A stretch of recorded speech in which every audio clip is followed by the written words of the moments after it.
Allez, voyons ensemble un système simple en 10 points pour choisir un cheval de base fiable. La question clé pour tout parieur, c'est bien ça. Comment trouver un cheval digne de confiance? Tout commence par le cheval de base. C'est le véritable pilier d'un pari intelligent.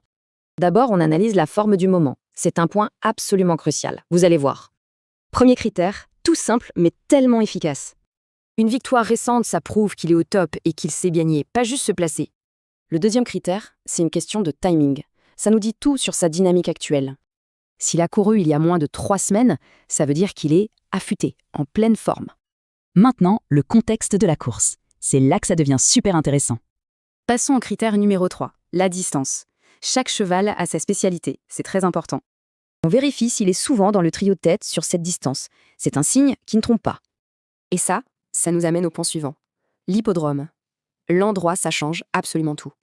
Le cheval doit connaître la piste et sa surface. Croyez-moi, elles ne se ressemblent pas du tout.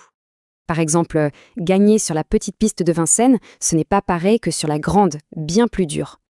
Ok, après la forme, on passe à l'analyse des données. Là, ce sont les chiffres qui parlent. 5e point, on veut un pari qui rapporte pas juste un favori à la cote trop basse.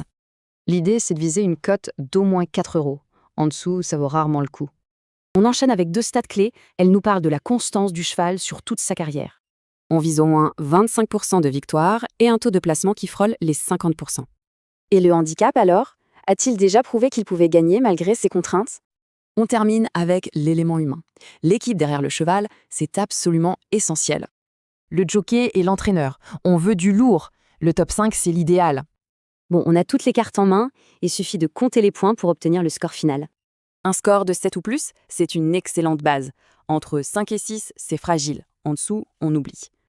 Au final, on voit que le secret n'est peut-être pas la chance, mais plutôt une méthode fiable.